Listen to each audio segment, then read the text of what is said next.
All right, today we're going to continue talking about figure drawing. The last time we talked, we said that the best way to draw a figure is to use sighting, to use the head as a standard of measurement, that the average human being is about 7.5 heads tall, sometimes 8. It can vary from person to person. Instead of just relying on a strict formula, it's better to actually take the head and measure and see how many heads tall they are. The last time we worked with standing figures. We said that there are some simple ways that people use certain little devices or tricks to help them draw a standing figure, using possibly a stick figure, using some maybe circles for points, elbows and shoulders and knees, possibly using loose shapes on the inside. And I do some of this when I do my drawing. We also said that sometimes people will use more geometric forms like boxes to do it, and that's possible too, but not always. The last time that I did a figure for you, I just did a demonstration of this guy right here, and I didn't finish up the value, but I thought that I'd go ahead and show you what I ended up doing. This was the drawing. It doesn't look just like him.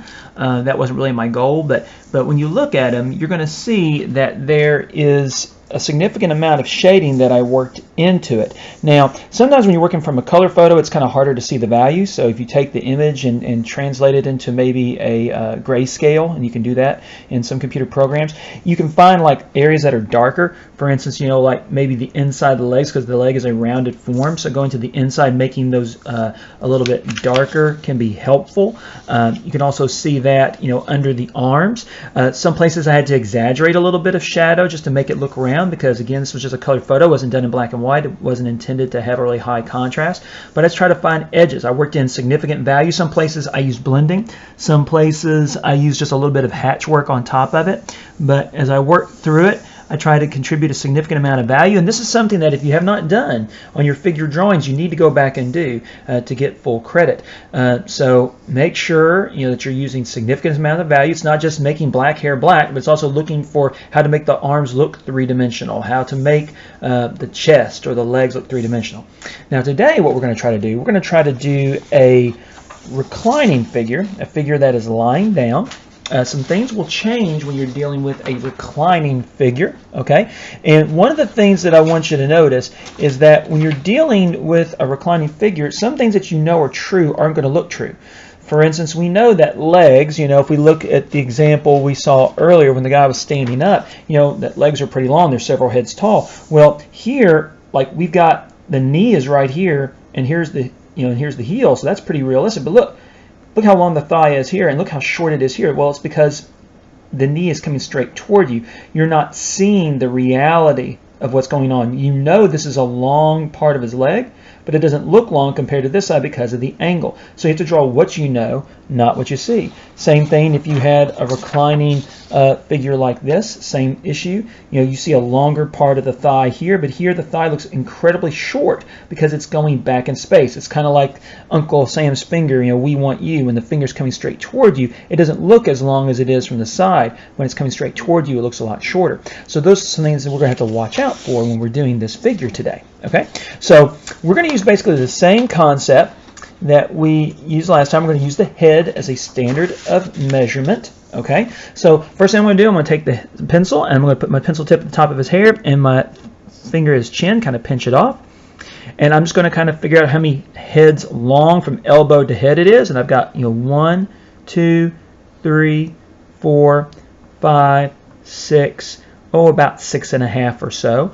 So I'm not sure, how long that is. I'm just going to say, hey, I want to end his elbow, about here, and end his foot about here. Now I've got to break this up into 6 or 7 equal spaces. So I'm just going to guess that's about half. That's about a third. So if I make it less, let's see if that will work. Let's see if this will work. 1, 2, 3, 4, 5, 6. And that's pretty close. I can probably make that work. So what I'm going to do is first, I'm going to kind of lightly scumble in some things. I'm going to take his head. I'm going to start with his elbow. How many heads long are his elbow? From his elbow, 1. Okay, about 2, almost to the end of the head. So if this is the measurement I'm using, I can use my pencil to kind of get sighted and kind of say, okay, here's kind of the angle. There's 1. Here's 2. Okay, his head's going to be about here, and his head's going to be about this long. So I can kind of go ahead and start figuring that out. And I'm going to just draw a loose shape here at first to get started, not worry about getting all caught up in that. For his arm, it's a little bigger here, skinnier here, and a hand here. So I'm just going to suggest it. Kind of use some of the gesture drawing techniques that I have. I probably better go a little bit darker just so that you can see it on the camera because the light source here is pretty light. Now I'm going to take his head and I'm going to measure it from his elbow to see where it goes. Okay, it goes to almost the t-shirt line. So again, I take his head. Okay, so here's about the t-shirt line about here. Kind of suggest that. I'm going to look at the negative space shape caught in here. That's going to kind of help me just a little bit. Kind of say, okay, he's going to have a neck, and there's going to be a little bit of a shoulder. I can come back and make that more refined later. How far is it to his fist? Well, let's see. I go 1, 2. Okay, it's about a little over 1.5. So if I go over here, 1, a little over 1.5. And you can just eyeball and guess it, but it would be really, really helpful to kind of suggest it. Use your pencil to kind of angle that. And again, to see how high that is, measure the head again as your standard of measurement. 1, about 1.5. Got it? 1, about right here. Be about right. And then I'll go ahead and start suggesting the shoulder a little bit. One thing I might want to do before I go too much further is see how many heads tall it takes to get from maybe his fist to his shoulder. Measure the head. 1, almost 2, not quite. 1. Okay, I'm pretty close so far. Okay, so I'll go ahead and go on in, kind of suggest the arm here a little bit, using a little bit of a gesture kind of technique. I'm not really going into interior forms right now because I don't want to scumble it out. I'm staying more in the exterior gesture drawing. It's important that you go to the interior of it. Let's see where his t-shirt ends. So we measure the head, and if we go from the fist, okay, yeah, one head length is just a little bit past where that t-shirt line is. So this is about where the pants are going to begin. Okay, so now comes the fun part. We're going to deal with these legs. Let's do the easy one first because that's pretty obvious. So again, we take our pencil and we measure the head, and I'm using hair to chin. And let's say I want to start down here. I know it's going to be down here, so I go 1, 2, just a little over 2. So again, I measure the head. I go 1, 2. I said it's a little over 2, right? So about right here. So come on in.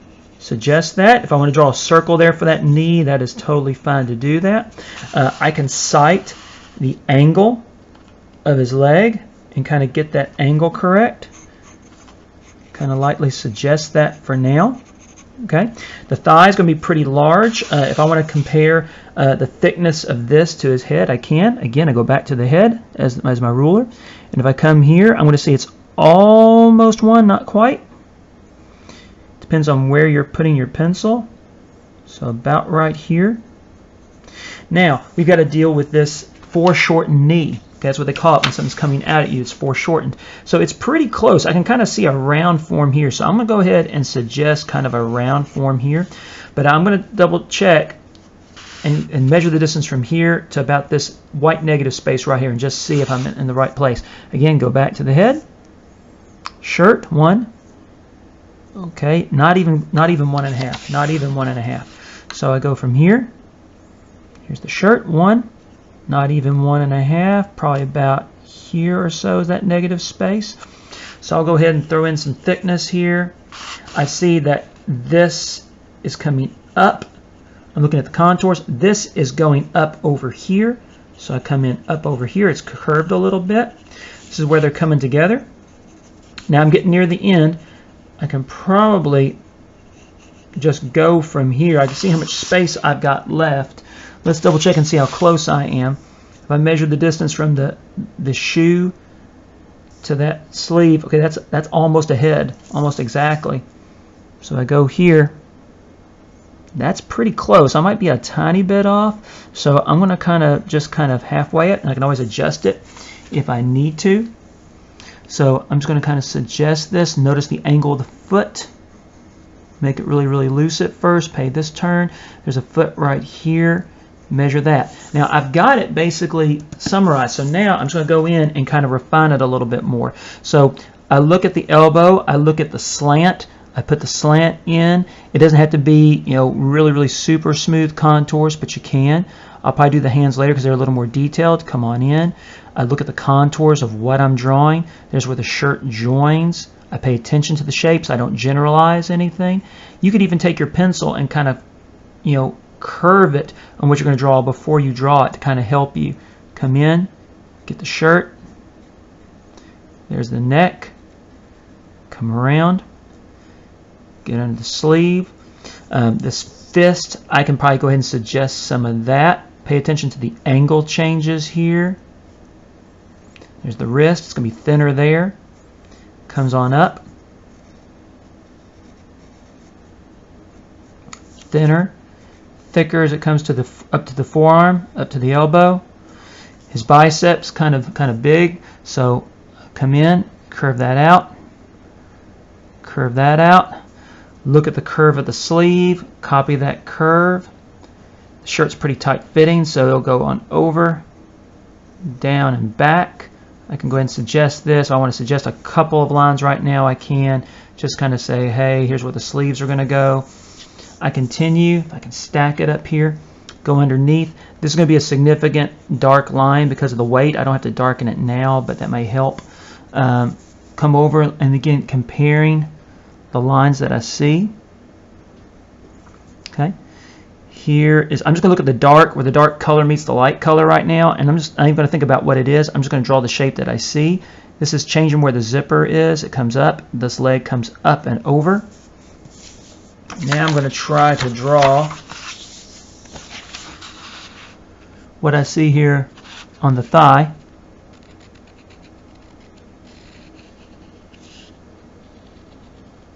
Curves out like that.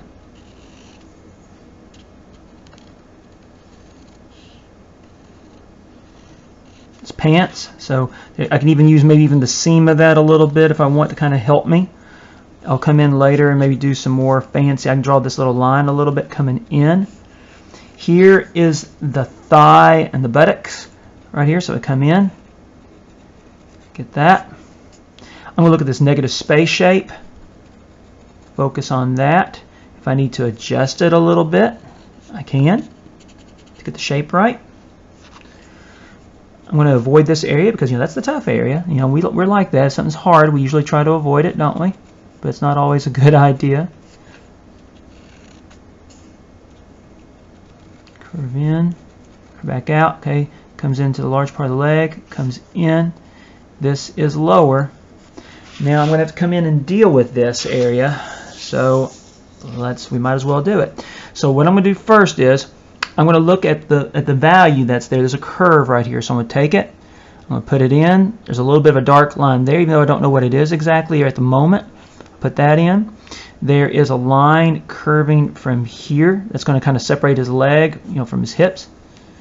Come in here. Here's some clothes that are wrinkling. That's going to kind of help a little bit. I have to put in every wrinkle. There's a little bit of a kind of a zipper here. That'll help some. There is a line wrinkling down this way, so I put that in. And then later on, whenever I blend this in, there's a little bit of a seam going right here, but we don't see it all the way because it blows here. Later on when I shade, it's going to be lighter here. So I can leave this little squiggle here and say, okay, this is going to be light, and it's going to make it look more realistic and make it look more, like a leg. Let's come on in. Let's hit the shoes, and then we'll do the hands and the head real quick. All right. So I come into the shoe, get it, separate the sole from it. Remember, shoes don't always do what you think they're going to do. Pay attention to the shape. Notice that the sole is going to separate from the rest of the shoe right here. So you come in, follow the curve. Don't just assume what it does. What does it do? Like, notice the angle, how it curves up, because it's going back. It's coming in, it's going up and back. All right, then this shoe here, I'm not going to worry about all the laces right now. I'm just going to try to get the general shape.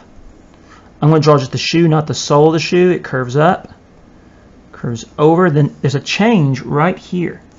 So I'm going to come in, suggest that change where it comes back to where the heel would be. Then I'll put the sole of the shoe on. I can barely see it on this black and white photocopy. And I think I know what it's doing. It's really faint. So I am having to use a little bit of memory and imagination here. And I can come in later and kind of suggest some laces and get a little fancier later, you know, with the decals and things like that. So let's go back up here and let's deal with these hands a little bit more. As we're dealing with the hand here, pay attention to like maybe where the knuckles kind of are. Again, don't make it up. Draw what you see as you see it. Value will help a lot here. You know, you're going to have some value, you know, here later you're going to work in and build in. And then as we deal with the head, I'll go ahead, I'll deal with the hand here a little bit. It comes up, it attaches to the head like this. It comes up. I think I am going to switch the head for a bit and hit the fingers last. He's got kind of an odd angle. I don't know if I'm going to put in the smile or not, but I'm going to come in. He is not perfectly head on, so I pay attention to the shape. His brow bone there creates a cut. When we did the profile, this is not a profile, but you see there's a cut there where the eye would be, and here's the brow bone. Comes up. Here's the hair. Comes back up. I'm going to quickly suggest this. Hair comes in toward the temple. Ears about right here. About. Might help to put in a little bit of a line to kind of say, hey, here's kind of like where his features are. Notice not exactly half because we're seeing this half of his face a lot more than this half.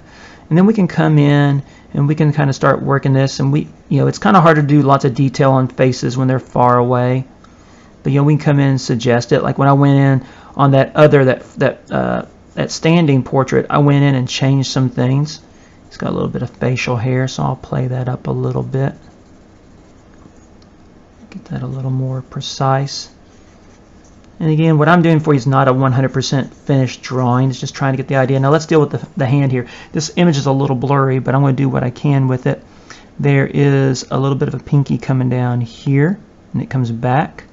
Then there's a finger resting beside it. It comes up. There's another finger resting beside it. Comes up. And then here's kind of hard to tell. I think it's his thumb up against his neck maybe with a little bit of negative space in between. Not 100% for sure. Again, to pay attention to like where his ear is in relation to the hand. And I guess I could try to suggest a little bit of that smile if I want to. And again, this isn't finished, but it gives you an idea of how to work on a reclining figure. Again, you're using the head as a standard of measurement for everything that you do.